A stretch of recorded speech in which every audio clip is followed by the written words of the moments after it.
Olá pessoal, boa tarde. Vamos hoje falar um pouco sobre os remédios, né, usados na área de saúde mental. Os remédios são prescritos pelo médico, né, de preferência o médico psiquiatra, que estuda isso mais profundamente. E esses remédios são chamados psicofármacos, né? Existe uma barreira que protege o cérebro de várias substâncias químicas, né? E a barreira hematoencefálica, então, é superada por esses psicofármacos. E esses psicofármacos são utilizados, tem uma longa história já, né? Desde o século XIX, na Alemanha, né? Principalmente, se começou a sintetizar, né, esses remédios, e várias experiências, né, com a cocaína, com a heroína, são descritas pelos neurologistas do século XIX, entre eles Freud, né? E a partir daí, milhões, talvez, de substâncias já foram testadas, e algumas delas têm o seu lugar assegurado aí na história da psicofarmacologia, que é a ciência que estuda esses remédios. E poderíamos, como o nosso tempo é curto, né, poderíamos falar sobre os principais remédios e para que eles servem, como que eles são utilizados, características principais, né? Então, vamos falar sobre o transtorno mental mais, né, frequente, que é a ansiedade. A gente trata a ansiedade basicamente com ansiolíticos, né? O ansiolítico básico, o vovô, né, dos ansiolíticos, é o diazepam, que tem vários laboratórios atualmente que sintetizam o diazepam, mas a gente percebe na experiência clínica, né, de que muitas vezes tem diferenças entre eles, né? E o diazepam mais antigo, mais confiável, que as amigas da minha avó já tomavam, é o diazepam, né? O Valium. O diazepam com a marca Valium, né? Então, esse diazepam, ele funciona como um ansiolítico, basicamente, mas ele também pode fazer a pessoa dormir em doses maiores, né? E ele tem características assim bastante peculiares, né, que vale a pena a gente falar. É um remédio, por exemplo, que não dá praticamente dependência, não é difícil largar esse remédio, pelo contrário, quando quiser não tomar, não toma, e ele é o padrão básico de onde surgem outros derivados de diazepam, como o Rivotril sublingual, por exemplo, em crises de pânico, de ansiedade, né? E essencialmente, a gente abordaria, né, esse problema de crises de pânico, de crise de ansiedade, com benzodiazepínicos. Agora, são poucas as alternativas para os benzodiazepínicos. Às vezes a gente é obrigado a usar, nós somos obrigados a usar o Fenergan, por exemplo, que é um antialérgico, mas que tem efeitos poderosos no sentido de acalmar, de fazer dormir, né? Não é um sono assim, muito reparador, né? Mas a pessoa fica bastante induzida ao sono com o poder, né, da prometazina, que é o Fenergan, de promover o sono, né? Outro hipnótico, remédios que produzem, né, sono, né, são os hipnóticos, são os remédios para dormir. Então tem os ansiolíticos, que basicamente são os benzodiazepínicos, tem também o Zolpidem, agora tem um ansiolítico novo que está ainda em fase de experimentação. Eu sou daqueles médicos mais prudentes, eu espero ainda ver o que as pessoas estão falando dos efeitos do remédio, né?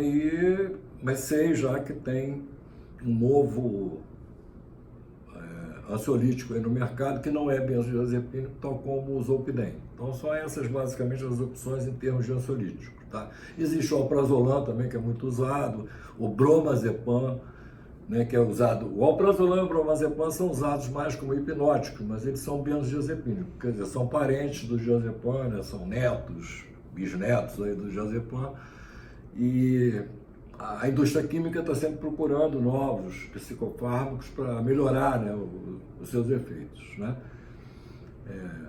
Então, vamos ver se está assim mais ou menos simplificado, né? Nós temos o grande grupo dos ansiolíticos, cuja base é o diazepam, o clonazepam, que é o Rivotril, né? Muito utilizado, o alprazolam, que é o frontal, também é muito utilizado, né?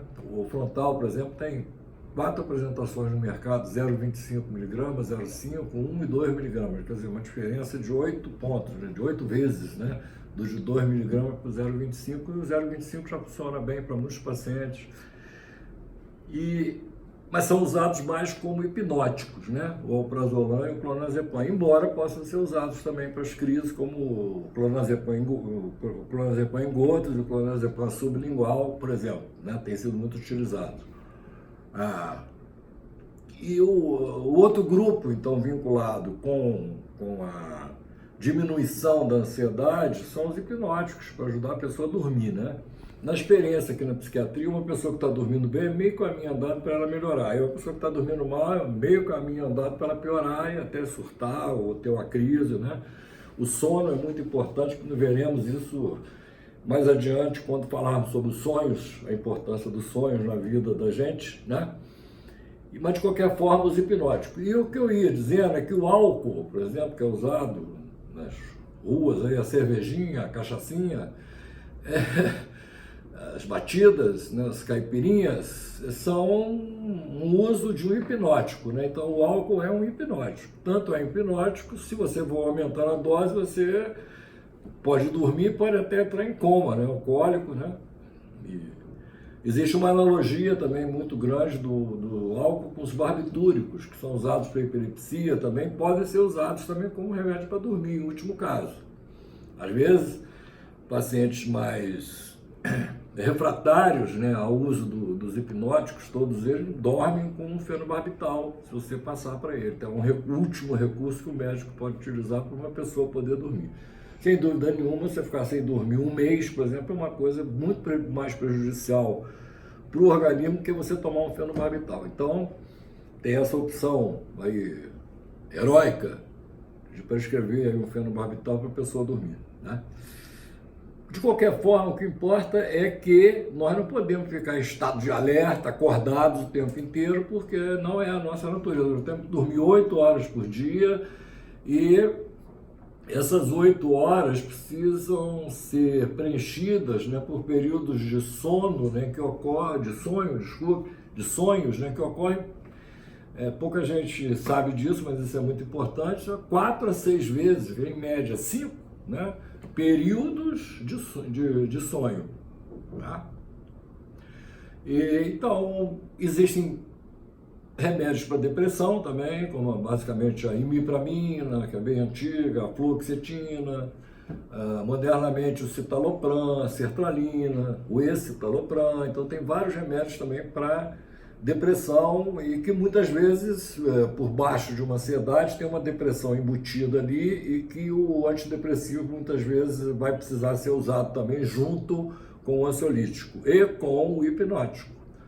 Então, basicamente, são 3 remédios aí que são os mais utilizados. Isso abarca praticamente, sei lá, 70% da problemática de um consultório de psiquiatria, né, que são as pessoas com ansiedade, as pessoas deprimidas, né, e as pessoas insones, com distúrbio do sono. São os 3 sintomas, né, mais frequentes. E os 3 remédios podem, muitas vezes, devem ser muitas vezes associados, a ação deles é complementar e ajuda, né, a melhorar a situação desses pacientes. Agora, todos esses pacientes deveriam fazer psicanálise. Aliás, todos nós deveríamos fazer psicanálise, porque assim, os motivos pelos quais nós temos insônia, ansiedade, depressão e outros transtornos, né, estão sempre ligados à nossa história, à nossa infância, à nossa relação com os nossos pais, até os 5 anos de idade. Isso foi uma das grandes descobertas da psicanálise freudiana, de Freud, né? E isso está muito bem determinado, muito bem definido, e como que a gente pode fazer uma revisão de erros na nossa psicopedagógicos, na nossa educação, e fantasias que a gente tende a fazer, que nos atrapalham na vida e que vêm da estrutura conturbada do nosso mundo interior, né?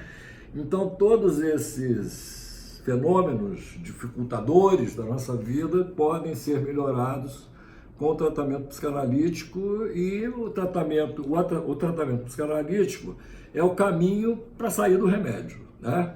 Então, se você quer sair do remédio médico, quanto menos melhor, concordo com isso, mas também se estiver aqui no médico, tiver que tomar remédio, tem que tomar, não tem jeito, né? Mas assim, quanto menos melhor. E quanto menos melhor no sentido de que realmente os remédios têm limites também. Não é possível que os remédios resolvam realmente um problema de ansiedade, um problema de depressão, um problema de insônia, porque esses problemas estão ligados de uma maneira, digamos assim, psicanalítica à nossa história. E a gente precisa, né, fazer esse trabalho para que a gente possa realmente resgatar a nossa qualidade de vida e vivermos de uma maneira mais produtiva e útil.